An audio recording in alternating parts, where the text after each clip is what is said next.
Bismillahirrahmanirrahim. Assalamualaikum warahmatullahi wabarakatuh. Bagaimana kabarnya anak soleh-soleha Al-Aziz hari ini? Alhamdulillah luar biasa bersama Aryat. Allahu Akbar. Tetap semangat ya sayang belajarnya walau dalam keadaan berpuasa ya. Tidak ada alasan walaupun kita berpuasa tidak makan dan tidak minum. Tapi kita harus tetap semangat ya. Karena apa? Karena di bulan Ramadan ini ketika kita belajar, Allah lipat gandakan pahala kita. Apalagi kalau belajarnya dengan sungguh-sungguh dan semangat. Masya Allah. Hari ini kita sudah masuk tema 3H, subtema 1, pembelajaran 4-6 ya. Itu tentang anggota pramuka, masih membahas tentang anggota pramuka. Oke. Materi yang akan kita pelajari hari ini ada 4. Nah, sebelum kita masuk ke materi yang pertama, alangkah baiknya kita berdoa terlebih dahulu ya. Sikap berdoa, tangan diangkat, kepala ditundukkan. Iqra'ud du'aan a'udzu billahi minasyaitonir rajim. Bismillahirrahmanirrahim. Alhamdulillahi rabbil alamin. Ar-Rahmanir-Rahim. Maliki yaumiddin. Iyyaka na'budu wa iyyaka nasta'in. Ihdinas siratal mustaqim. Siratal ladzina an'amta 'alaihim ghairil maghdubi 'alaihim waladdallin. Amin. Rabbi zidni ilma warzuqni fahma. Ya Allah, tambahkanlah ilmuku dan pertinggilah kecerdasanku. Amin ya rabbal alamin. Oke, kita masuk ke materi yang pertama, yaitu menunjukkan dan menceritakan kembali terkait lambang pramuka. Nah, kalian bisa buka buku kalian halaman 20 ya. Jadi, dalam pramuka itu mempunyai beberapa lambang ya. Nah, kita baca ya. Saya bacakan.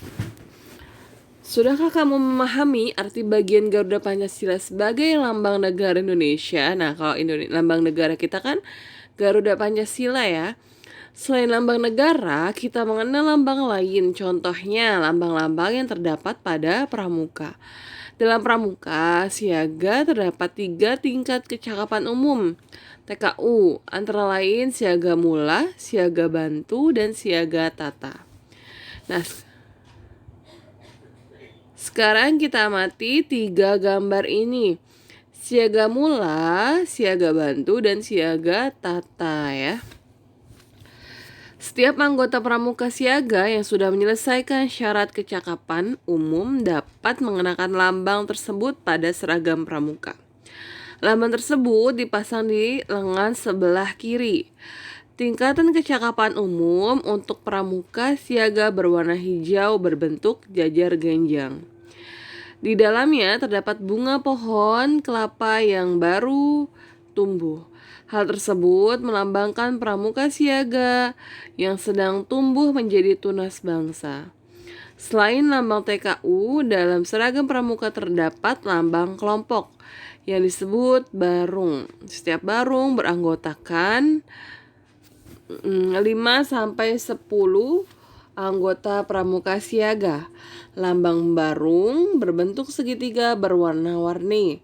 Nah, selain lambang-lambang di atas, lambang apa lagi yang kamu ketahui? Nah, ini kalau tadi kan dia tuh jadi dalam pramuka itu memiliki 3 tingkatan. Ada siaga mula, siaga bantu, dan siaga tata. Nah, kalau dia sudah dapat melewati kecakapan umum gitu ya, nah dia akan naik ke tingkatan selanjutnya gitu ya. Oke. Selanjutnya coba dibuka bukunya halaman 26.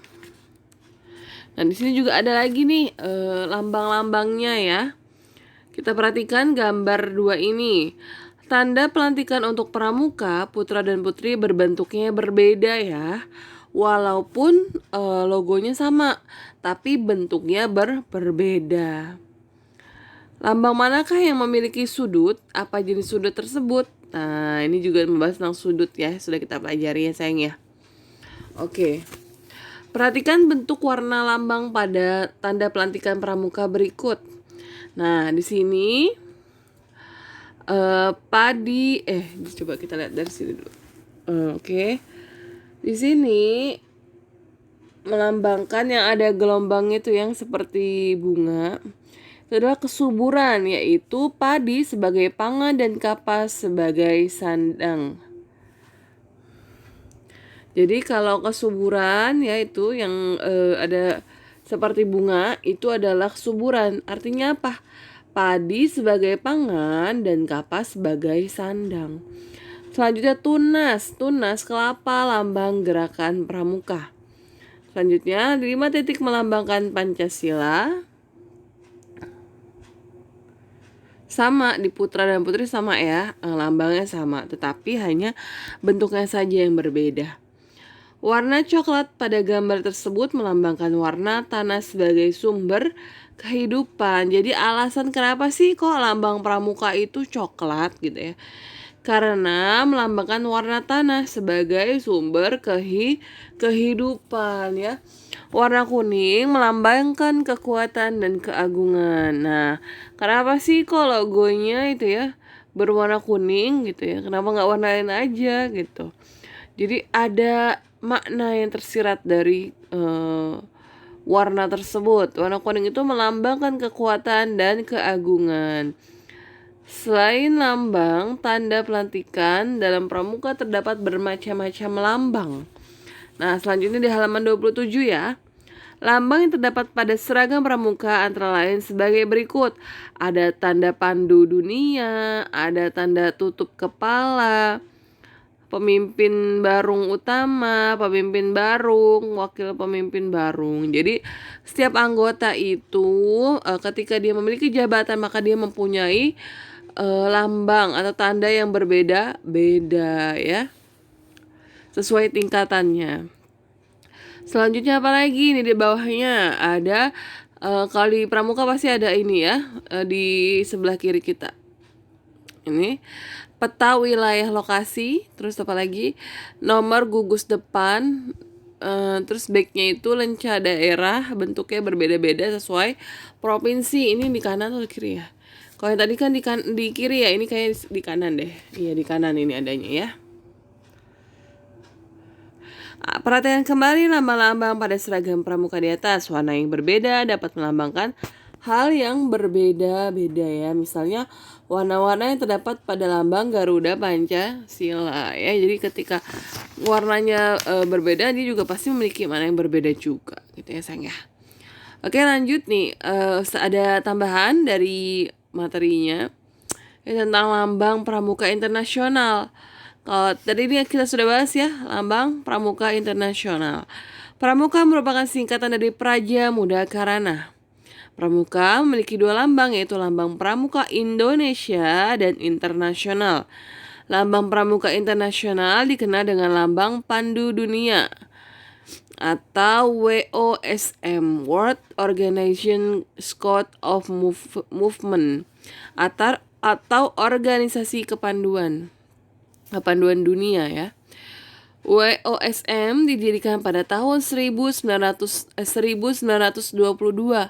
Lambang WOSM terdiri dari bunga lili dengan 3 ujung, kompas, terus 2 batang, dan tali melingkar bersimpul mati. Lambang tersebut berwarna putih dengan dasar berwarna ungu. Di Indonesia, lambang ini menjadi salah satu tanda umum gerakan pramuka. Lambang ini ditempelkan pada seragam pramuka bersama dengan lambang gerakan pramuka. Lambang WOSM dipasang di dada sebelah kanan untuk pramuka putra dan kerah baju sebelah kanan untuk pramuka putri. Bentuk lambang WOSM putra dan putri berbeda pada bentuk bingkainya. Lambang WOSM putra berbentuk segi 4, sedangkan putri berbentuk lingkaran. Jadi dia mempunyai, kalau putra dan putri itu lambangnya sama tapi bentuknya saja yang berbeda ya. Oke, selanjutnya kita masuk ke materi selanjutnya, yaitu mempraktekkan gerak seimbang dominan dinamis. Nah, ini ada di halaman yang awal tadi nih ya, halaman 17. Berbagai kegiatan yang dilakukan dalam pramuka memiliki manfaat. Permainan berkelompok dapat melatih kerjasama dan kebersamaan anggota ya. Jadi ketika dalam olahraga itu ada permainan berkelompok, itu tidak pasti ada tujuannya gitu. Tujuannya apa sih? Yaitu untuk melatih kerjasama dan kebersamaan dalam kelompoknya. Contohnya apa sih? Yaitu permainan tradisional seperti gobak sodor, benteng, dan masih banyak lagi. Nah, kalau saja dulu tuh masih sekolah suka main benteng, suka main apa lagi ya, pokoknya yang main-mainnya berkelompok kayak gitu. Itu sangat menyenangkan sekali ya sayang ya.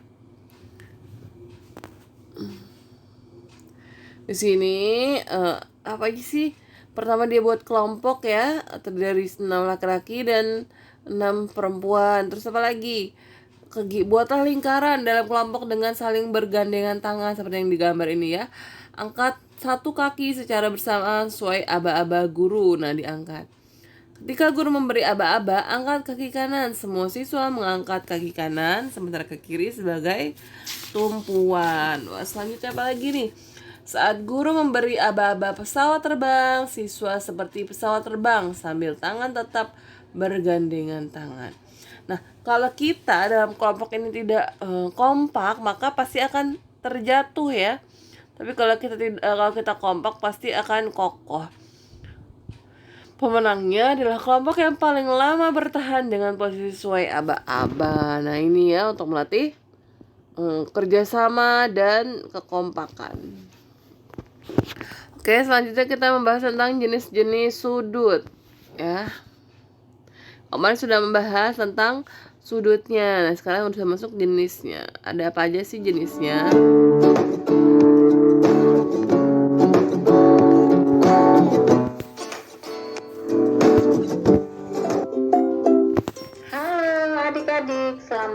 Nah, jadi di dalam materi ini jenis-jenis sudut tuh ada 4 ya. Ada apa aja sih? Ada sudut siku-siku ya. Ada apa lagi sih sudut? Ada sudut lancip, ada sudut tumpul, dan ada sudut lurus. Nah, ini yang akan kita bahas ya sayang ya. Ketemu kembali, bagaimana kabar kalian? Kita akan belajar tentang jenis-jenis sudut dan cara untuk mengukur sudut. Silakan adik-adik simak pembelajaran kita dan jangan di skip ya, supaya kalian bisa memahami materinya dengan.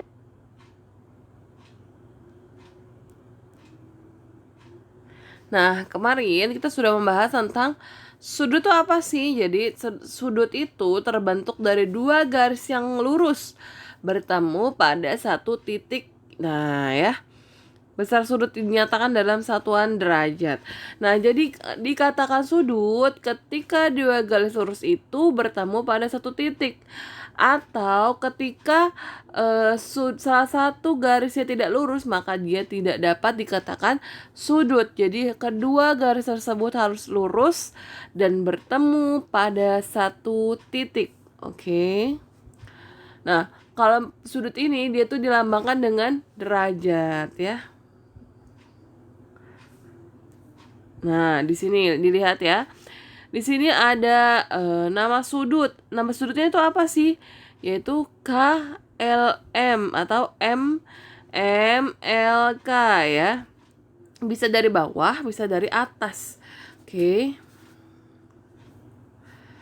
2 garis yang membentuk sudut disebut kaki sudut. Mana sih 2 garis tersebut? Yaitu M dan K. Jadi LM dan LK. LM dan LK ini adalah 2 garis yang membentuk sudut ya. LM dan LK yang bertemu pada satu titik. Titiknya itu di mana? Ada di L ya. Oke. Nah, jadi LM, KL nih, KL dan LM ini, ML atau LM ya. Ini adalah kaki sudut ya. Sedangkan titik sudutnya tuh mana? Titik sudutnya adalah di L ya sayang ya. Jadi dua garis lurus ini adalah kaki sudut yang membentuk sudut ya. Karena dia bertemu pada satu titik. Nah, sudutnya mana? Ada di L ya sayang ya. Oke, selanjutnya kita membahas tentang jenis-jenis sudut. Kita masuk sudut yang pertama, yaitu sudut lancip. Nah, sudut lancip ini besarnya kurang dari 90 derajat. Nah, contoh dalam kehidupan sehari-hari ini ada apa nih? Piramida, ada pizza ya, topi ulang tahun, ujung pensil, paku, pisau, setrikaan tuh ya ujungnya berbentuk sudut lancip. Ya, oke, selanjutnya kita membahas tentang sudut siku-siku. Nah, sudut siku-siku ini sudut yang besarnya 90 derajat Celcius. Kita tahu dari mana sih kita dapat mengukurnya? Dengan menggunakan penggaris busur ya.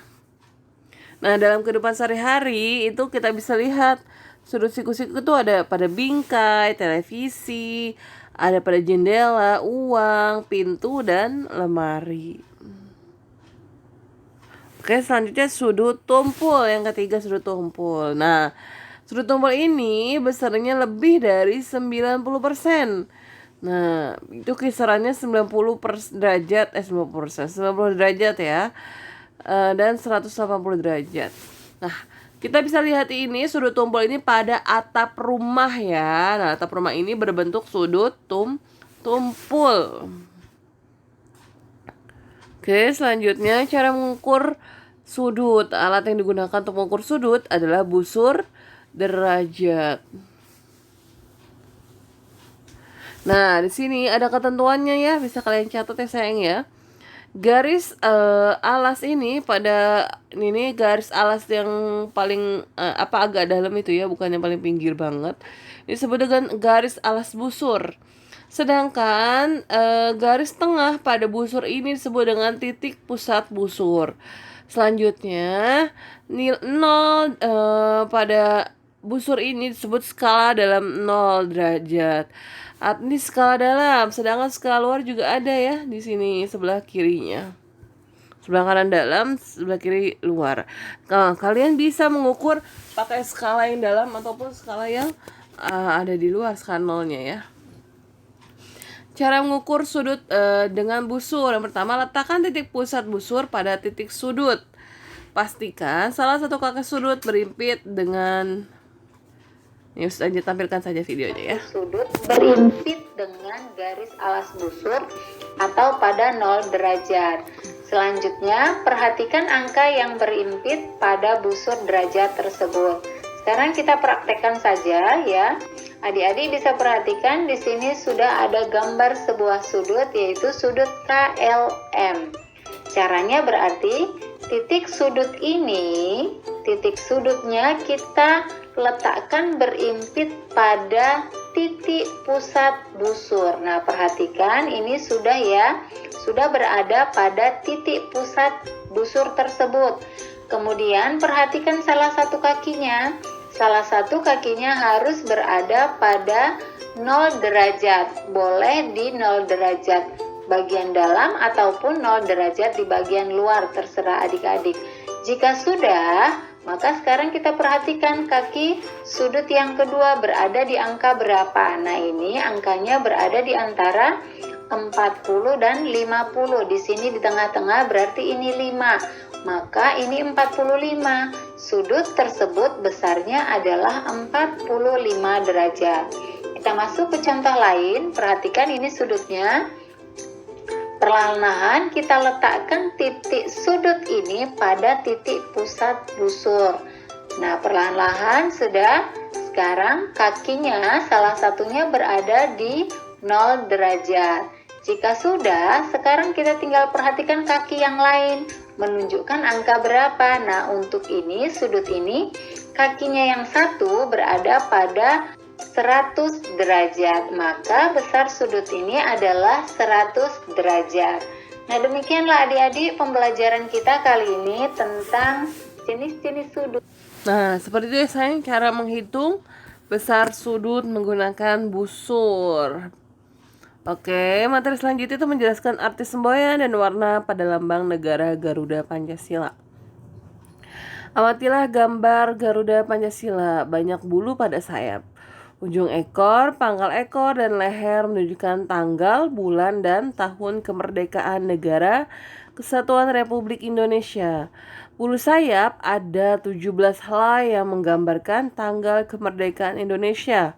Bulu pada ujung ekor ada 8 helai yang menggambarkan bulan kemerdekaan Indonesia, yaitu bulan Agustus. Bulu pada pangkal ekor ada 19 helai yang menggambarkan dua angka pertama tahun kemerdekaan Indonesia. Bulu pada leher ada 45 helai yang menggambarkan dua angka terakhir tahun kemerdekaan Indonesia. Jadi jumlah helai bulu pada pangkal ekor dan leher menunjukkan tahun kemerdekaan Indonesia, yaitu 1945. Dengan demikian, jumlah helai bulu pada sayap, ujung ekor, pangkal ekor, dan leher melambangkan Hari Proklamasi Kemerdekaan Indonesia, yaitu tanggal 17 Agustus 1945. Garuda Pancasila mempunyai perisai di dadanya. Perisai tersebut menyerupai jantung yang digantung dengan rantai pada leher Garuda Pancasila. Perisai melambangkan perjuangan dan perlindungan diri untuk mencapai tujuan. Perisai tersebut terdiri atas 5 ruang yang berisi gambar-gambar yang melambangkan sila-sila pada Pancasila. Gambar bintang merupakan simbol sila pertama, rantai merupakan simbol sila kedua, pohon beringin merupakan simbol sila ketiga, kepala banteng merupakan simbol sila keempat, padi dan kapas merupakan simbol sila kelima. Di tengah perisai terdapat garis hitam tebal yang menandakan garis khatulistiwa. Garis itu melambangkan bahwa negara Kesatuan Republik Indonesia berada di lintasan garis khatulistiwa. Negara Kesatuan Republik Indonesia merupakan negara yang merdeka dan berdaulat. Nah, bisa kalian isi nih ya sayang ya. Nanti saja kirim ya di grup ya. Bisa kalian tulis jawabannya di buku tulis ya, jawabannya aja. Kalau bisa gambar nggak apa-apa, tapi kalau nggak bisa gambar nggak apa-apa, jawabannya saja ya sayang ya. Alhamdulillah materi ini sudah selesai. Ingat sayang pesan Ustaz aja, mengerjakan sholat 5 waktu tepat waktu, mengaji Al-Quran dan Umi, terakhir menghormati dan membantu orang tua ya sayang. Apalagi di bulan Ramadan ini diperbanyak ibadahnya ya, terutama membaca Al-Quran ya sayang. Tapi ketika kalian membaca Al-Quran lalu bunda minta tolong kak, tolong ini dong, berarti yang diutamakan mana? Bantu bunda dulu, nanti baru dilanjut lagi baca Qurannya ya sayang ya. Semoga bermanfaat. Dan yang tadi itu tolong diisi ya sayang jawabannya ya. Nanti dikirim ke Ustaz aja, oke? Semangat anak soleh-soleha. Robinya saja mohon maaf, kita tutup dengan baca hamdalah dan doa kafaratul majlis. Alhamdulillahi rabbil alamin. Subhanakallahumma wa bihamdika asyhadu an la ilaha illa an astaghfiruka wa atubu ilaik. Wassalamualaikum warahmatullahi wabarakatuh.